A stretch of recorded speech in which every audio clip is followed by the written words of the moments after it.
Bugun 17-noyabr Xalqaro talabalar kuni va 1,5 millionga yaqin yoshlar O'zbekistonda ayni shu bayramni nishonlamoqda. Ma'lumot uchun bu raqamlar respublika aholisining 4%ni tashkil qiladi. Ma'lumotga ko'ra 205 nafar oliy ta'lim muassasalari talabalarni qandaydir soha va yo'nalishda o'qitmoqda. Bugungi bayram talabalar hayotida qanday o'tmoqda? Hozir so'rab bilamiz.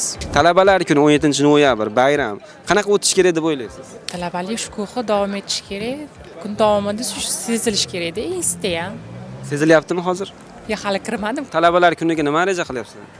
Hozircha hech narsa. Bugun o'zimning tug'ilgan kunim. Tabriklayman. Rahmat. Reja bo'yicha Buyuk Istanbul yoki boshqa joy.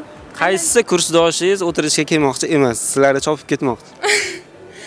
Oybek kursdoshim. 17-noyabr qanaqa reja qilyapsiz? Bilmadim endi. Plan bor. Ishlayapmiz. Dальше.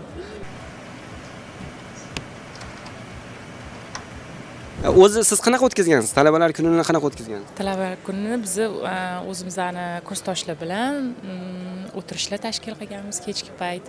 Talabalar kunida birgalashib qayergadir uchrashuvga borardik, parkgami yoki qandaydir qiziqarli joyga yoki kinoga borardik. Karantin deydi to'g'risi. Karantinda 2 yil karantinda bo'lgan, qolgan paytlari yig'lardik. 2 yil karantin o'qiganmiz, qolgan paytlari yig'ilib bu joyda o'tirardik. qayerda o'tirgansizlar? Talabalar oshxonasida o'tirganmiz. Talabalik davringiz haqida so'ramoqchiman. Judayam yaxshi o'tgan. Bitirganimizga 47 yil bo'lyapti. Hozir har yili kursdoshlar bilan uchrashamiz. Kursda 225 kishi, 75 kishi bitirganmiz. Talabalarga qanaqa tavsiya berasiz? Bugungi talabalar nima qilish kerak? Bugungi talabalarimizni imkoniyati, xohlagan narsalarga erishish imkoniyati katta va bor ekanligiga men juda ham xursandman. Talabalik davrida eng qaligi mustahkam, mustaqil bilim oladigan vaqt.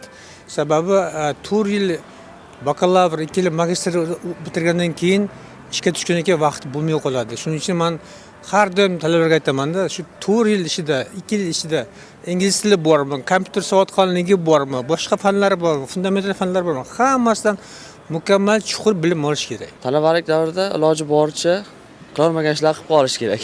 Bakalavr davrida o'zi hech narsaga yetmaydi. Magistratura ham, doktoranturada ham o'qiganman, lekin bakalavr davriga hech narsa yetmaydi.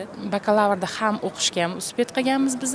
Universitet sizlarni qiynaydigan joy emas, sizlarni baxtga eltadigan joy bo'lishini tilayman. Xo'sh, siz bayramni qanday o'tkazgansiz yoki o'tkazyapsiz? Fikringizni izohlarda yozib qoldiring va videoni bayramni nishonlashni yoqtirmaydigan do'stingizga yuborib qo'ying.